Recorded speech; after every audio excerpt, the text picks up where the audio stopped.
मित्रांनो नमस्कार. माझ्या मॉडर्न गोट फार्मिंग चॅनलमध्ये मी आपले मनापासून स्वागत करतो आहे. मित्रांनो, जर चॅनलवर माझ्या फर्स्ट टाईम असेल तर चॅनलला सबस्क्राईब करा आणि जे ऑलरेडी माझ्या चॅनलचे सबस्क्रायबर आहेत त्यांनी माझ्या चॅनलची माहिती आपल्या शेतकरी बांधवांना किंवा शेळीपालकांना किंवा जे शेळीपालनासाठी इच्छुक आहेत त्यांना माझ्या चॅनलची माहिती द्या. तर मित्रांनो, आपल्याला माहीत आहे की व्यवसाय हा सर्व गोष्टी या मॅनेजमेंटवर असतात, व्यवस्थापन असतं. जर चांगल्या प्रकारे व्यवस्थापन केलं तर सर्व व्यवसायामध्ये फायदा असतो. तर आपण माहीत आहे की हे माझं चॅनल शेळीपालनाविषयी आहे. तर आज अतिशय चांगल्या ठिकाणी मी तुम्हाला माहिती देण्याचा प्रयत्न करत आहे. तर अतिशय चांगल्या प्रकारे इथं शेळ्यांचं नियोजन आहे आणि अतिशय उत्कृष्ट प्रकारचं मॅनेजमेंट आहे. तर मित्रांनो, आपल्याला शेळीपालनाविषयी माहिती आहे की हा वॉर्ड आहे, म्हणजे वाडा म्हणतो आपण. तिथं पाण्याची व्यवस्था आहे, त्यांना बसण्यासाठी किंवा त्यांचा व्यायाम होण्यासाठी असा एक झोका आहे. आणि ही गव्हाणी आहे. गव्हाणीमध्ये सध्या आता त्यांनी वाळा चारा टाकला आहे, जो तुरभुसा आपण म्हणतो. तर अतिशय चांगल्या प्रकारे तुरभुसा खातात. म्हणजे तुरभुसा खाल्ल्याने काय होतं की पाण्याची इंटेक वाढते आणि पाणी शरीराला खूप चांगलं पिलं की पाण्याची कमतरता भासत नाही आणि शरीर चांगलं राहतं, त्यांचं हेल्दी राहतात. आणि हा तुरभुसा चांगल्या प्रकारे खातात ते, म्हणजे त्यांना हा सगळ्यात आवडणारा भुसा आहे. तर मित्रांनो, शेळीपालनामध्ये आपल्याला माहिती आहे की शेळ्यांच्याकडे खूप चांगल्या प्रकारे लक्ष दिलं पाहिजे आणि शेडचं नियोजन पण महत्त्वाचं आहे. शेड कशा पद्धतीनं आपण बांधतो, बऱ्याच गोष्टी आपल्याला मी नवीन युवकांना सांगतो की तुम्ही तुम्हाला खरोखर करायचं आहे, ज्यांना खरोखर शेळीपालनामध्ये उतरून चांगल्या प्रकारे प्रॉफिट घ्यायचं आहे तर त्यांनी चांगल्या फार्ममध्ये भेटी द्या. आपल्या जवळपासच्या आसपासच्या फार्म असतात, माहिती घ्या आणि माहिती करून त्या फार्मला व्हिजिट द्या. तिथलं मॅनेजमेंट बघा, कशा पद्धतीनं तिथे ते चालवत आहेत किंवा त्यांच्याकडे शेळ्या आहेत तर त्या शेळ्या कशा पद्धतीनं त्यांनी व्यवस्थापन करतात. तर हे आहे. आणि ह्या गोष्टी आपल्याला कसं असतं मित्रांनो, सर्व गोष्टी आपण प्रॅक्टिकली असतात. आपण थेरॉटिकली पुस्तके वगैरे वाचतो, पण त्याच्या व्यतिरिक्त आपल्याला हे प्रॅक्टिकल गोष्टी असतात. तर ह्या प्रॅक्टिकल गोष्टी आपल्याला ह्या अशा वेगवेगळ्या फार्मला व्हिजिट देऊन आपल्याला माहिती करून घ्यावं लागतात. तर माझ्या नवीन शेळीपालक युवकांना माझं आव्हान आहे की त्यांनी अशा पद्धतीनं वेगवेगळ्या फार्म हाऊसला भेट दिली पाहिजे आणि त्या पद्धतीनं आपल्याला व्हिजिट देऊन तिथल्या लोकांशी, तिथले मॅनेजमेंटच्या लोकांशी भेटून त्यांना तुमचे काही प्रश्न असतील तर ते प्रश्न विचारून त्यांच्याशी व्यवस्थितपणे समजावून घेऊन शेळ्यांच्या जाती कुठल्या आहेत, त्यांचं वय किती असतं किंवा त्यांचं जे म्हणजे शेळी सिलेक्शन कसं करावी किंवा शेळीचं प्रजनन कसं असतं किंवा शेळ्यांची हेल्थ कशी असते, तर हे आपल्याला समजावून घ्यायचं आहे. तर मित्रांनो, आज एक मी तुम्हाला अतिशय चांगल्या प्रकारे उल्लेख करतो की मी आज एका ठिकाणी म्हणजे हातकंगलीपासून साधारणतः एक 10 ते 12 किलोमीटरच्या अंतरावर हे एक सावर्डे म्हणून गाव आहे. तर त्या सावर्डे गावाजवळ आपल्याकडे मनी ॲग्री सावर्डे म्हणून एक फार्म हाऊस आहे. त्या फार्म हाऊसवर मी सध्या आज व्हिजिटला आलेलो आहे आणि अतिशय चांगल्या प्रकारे त्यांच्याकडे सर्व प्रकारच्या जाती आहेत.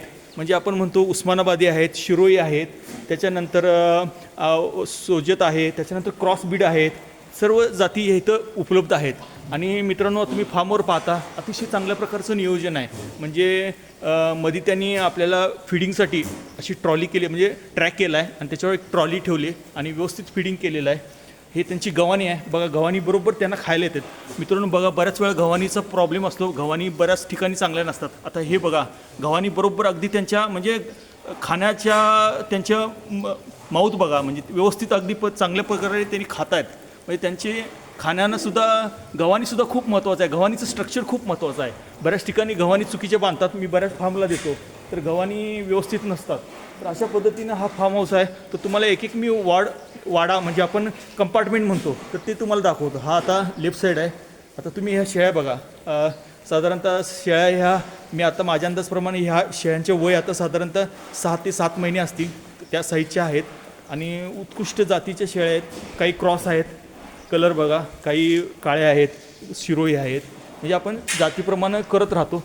आता हे बघा आपण ह्याच्यामध्ये अतिशय चांगल्या प्रकारे त्यांचं नियोजन आहे. म्हणजे एका वॉर्डमध्ये साधारणतः सगळ्या ह्या पैलारू म्हणजे आपण म्हणतो की आता सध्या ह्या पैलारू पाट्या आहेत आणि सर्व बघा हे कंपार्टमेंट किती त्यांनी स्वच्छ ठेवलेलं आहे. बऱ्याच वेळा आपण पाहतो की मूत्र किंवा चारा पडलेला असतो, तर अतिशय क्लीन केलेलं आहे. अजून थोड्या वेळाने त्यांनी क्लिनिंग करतात, पण आता सध्या हे अशा पद्धतीनं त्यांचं नियोजन आहे.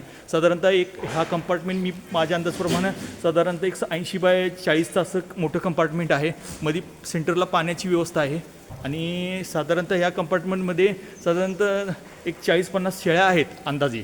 म्हणजे अशा पद्धतीनं नियोजन आहे. सर्व उत्कृष्ट व्यवस्थापन आहे आणि तुम्ही ह्या फार्मला व्हिजिट द्या. ज्यांना खरोखर शेळ्या घ्यायच्या आहेत, म्हणजे ज्यांना खरोखर शेळीपालन उतरायचं आहे आणि माहिती करून घ्यायची आहे, तर इथं चांगल्या प्रकारे व्यवस्थापन आहे, मॅनेजमेंट चांगलं आहे, सर्व्हिस चांगली आहे. मी स्वतः अनुभवलेलं आहे आणि मी यावर काम केलेलं आहे. ह्यांच्या शेळ्यावर जवळजवळ 4 वर्षे काम केलेलं आहे. वेळच्या वेळी डिलिव्हरी, वेळच्या वेळी त्यांचं म्हणजे काय म्हणतो आपण, वेळच्या वेळी आरोग्य आणि काही तक्रारी नाहीत. म्हणजे बऱ्याच वेळा गर्भपात होतो किंवा शेळ्यांचं काय म्हणतो आपण काही इन्सिडेंट्स होतात, तर तसं काही मला ऑब्झर्वेशन झालं नाही. हां, पण काही गोष्टी असतात त्या आपल्याकडेही चुका होतात, त्यामुळे त्याचं फीडबॅक देतात. पण ह्यांच्याकडे जी मिळते ही प्युअर ब्रीड असते. म्हणजे हे चांगल्या प्रकारे ह्यांच्याकडे मेडिसिन अवेलेबल आहे. वेगवेगळ्या प्रकारचे त्यांच्याकडे स्किल पीपल आहेत. म्हणजे मॅनेजमेंटचे वेगळे लोक आहेत, मेडिसिन देणारे वेगळे आहेत आणि त्यांचा स्टाफ जो सगळा आहे ग्राउंडचा तो पण उत्कृष्ट आहे. म्हणजे अतिशय चांगल्या प्रकारे इथलं नियोजन आहे. मी तर म्हणेल की हा महाराष्ट्रातला एकमेव असा फार्म हाऊस आहे की जिथं चांगल्या प्रकारे शेळ्यांचं काळजी घेतली जाते, सर्व गोष्टी, आणि सर्व्हिस पण चांगली मिळते आणि क्वालिटी माल म्हणतो आपण किंवा क्वालिटी गोट्स म्हणतो आपण. जर क्वालिटी गोट घ्यायचे असतील लोकांना तर त्यांनी ह्या निश्चित या फार्मला मनी ॲग्रो सावर्डे म्हणून आहे, हातकणंगले तालुका आहे आणि कोल्हापूर जिल्ह्यामध्ये हे ठिकाण आहे. तर मित्रांनो, माझ्या सर्व शेळी पालकांना, माझ्या जेवढे चॅनलवर आहेत किंवा जे खरोखर शेळीपालनामध्ये म्हणजे इच्छुक आहेत, ज्यांना खरोखर या व्यवसायामध्ये रस आहे, त्यांनी या फार्मला भेट द्या.